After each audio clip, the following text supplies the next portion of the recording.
And so what else in terms of the fiscal side? This is where I actually think Nigeria has a lot of problems. As you can see with this chart here, by the way, you can get all these beautiful charts on analytics.com. Let's go there. It's a Nairametrics website. So that's where we have a lot of all these charts. So if you can see, as you see, over the last, 6 to 7, 8 years, we've seen that on the fiscal policy front, we've been spending more than we earn. So as you can see from 2020, I think this thing all started around 2016, 2017. As you can see, recurrent expenditure way higher than revenue. And if you add non-debt recurrent, if you add debt and then you add capital expenditure, you see that we've been spending more than we have. And so we've been incurring huge fiscal deficit. And go and ask any economist where you have huge fiscal deficits, it tends to deliver exchange rate weakness. So your exchange rate tends to suffer at some point.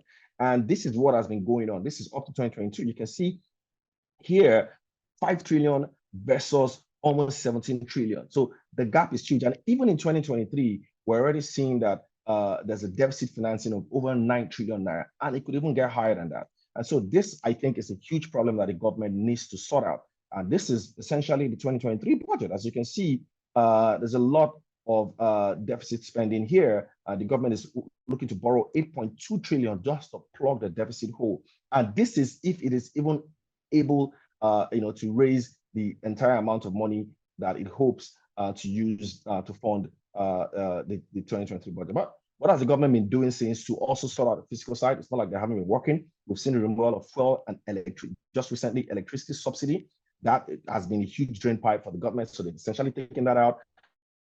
We've seen them end intervention funds as well. That is also where they tend to always increase their borrowing. And so they've stopped that. There's a lot of tax reforms being implemented by the Taiwo reform panel. We've seen a lot of work that they're doing. So reforms going on in there. It's huge revenue mobilization. I'm sure every day you see in the news how much custom is raking in, how much FIRS is raking in. These guys are under immense target to raise revenue.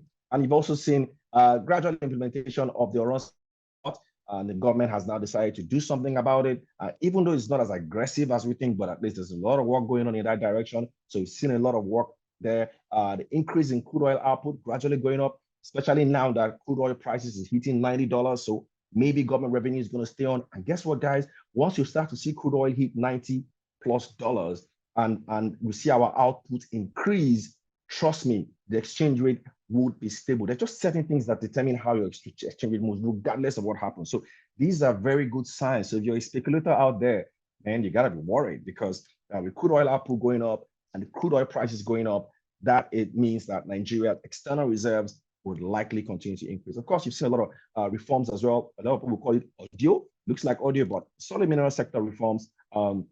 We don't know whether it's going to yield any fruit, but that's what's going on. That's what they are doing, at least. A lot of bilateral cooperations. We've seen Nigerian government traveling left, right, center to the Middle East, to China, to US, all trying to look for some kind of bilateral cooperation that will see foreign investment move into the country. And of course, we're seeing gradually, not as much as a lot of us would want, but better coordination between the monetary policy, between the monetary and the fiscal side of the government. Remember, Cardoso said it, that no matter what he's doing, it needs the fiscal side to also step up. So we're seeing a little bit of that. It's just last 2 weeks that they set up a panel that includes the private sector. So I guess those guys are getting to work. So we hope to see a lot more on the fiscal side.